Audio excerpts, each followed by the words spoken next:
1. Les contes du silence intérieur. 1.1. Le vent qui chuchotait aux arbres. Il existait un vent très ancien, plus vieux que les villages et les routes, plus vieux que les souvenirs des hommes.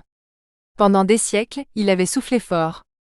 Il pliait les arbres, faisait claquer les volets, semait le désordre. On le craignait, on le maudissait, on fermait les fenêtres à son approche. Un soir pourtant, le vent se sentit fatigué. Fatigué de lutter. Fatigué de forcer le monde à l'entendre. Il ralentit. Au lieu de hurler, il se mit à chuchoter. Les arbres, d'abord surpris, cessèrent de résister. Leurs feuilles frémirent doucement, comme pour mieux écouter. Le vent leur parla de ce qu'il avait vu au fil des âges.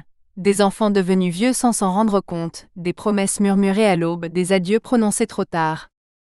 Les arbres comprirent alors que ce vent n'était pas un ennemi, mais un messager épuisé.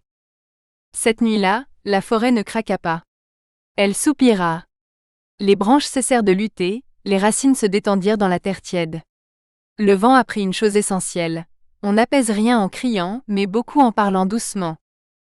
Depuis, quand la nuit tombe et que le monde se tait, il arrive que ce vent repasse. Il effleure les feuillages, caresse les rideaux, glisse le long des murs. Il ne cherche plus à être fort. Il cherche seulement à être juste. Et ceux qui s'endorment à ce moment-là, sentent parfois leur respiration s'accorder à la sienne, comme si le vent leur murmurait. Repose-toi. Le monde peut attendre. 1.2. L'homme qui apprit à ne rien faire. Il avait appris tôt à remplir. Remplir ses journées, ses poches, son esprit. Remplir les silences par des notifications, les trajets par des appels, les repas par des écrans.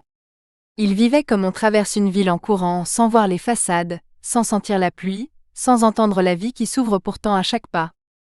Au fil des années, la vitesse était devenue une preuve de valeur.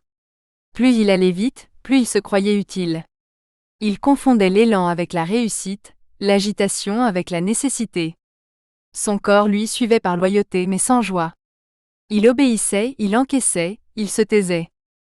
Puis un matin, rien de spectaculaire. Pas d'accident, pas de drame.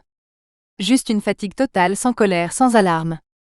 Une fatigue compacte, qui ne demandait pas de solution mais une pause. Comme si tout en lui avait dit, d'une seule voix muette, que la course n'avait plus de sens. Il s'assit. Au début, ce fut presque insupportable. Ne pas faire semblait vide, dangereux, coupable.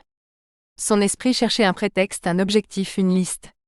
Il se surprit à compter les minutes comme on compte des pièces, inquiet de perdre quelque chose d'invisible. Il eut envie de se lever, de recommencer, de prouver, de rattraper. Mais il resta. Alors lentement, le monde se remit à apparaître. Il remarqua la façon dont la lumière du matin avançait sur le sol, comme une marée silencieuse. Il sentit l'air entrer dans ses poumons non comme une formalité, mais comme un geste ancien, patient, fidèle. Il entendit pour la première fois depuis longtemps le bruit du calme. Un fond d'oiseaux, un froissement de feuilles, une maison qui craque doucement parce qu'elle existe. Il sortit marcher sans direction.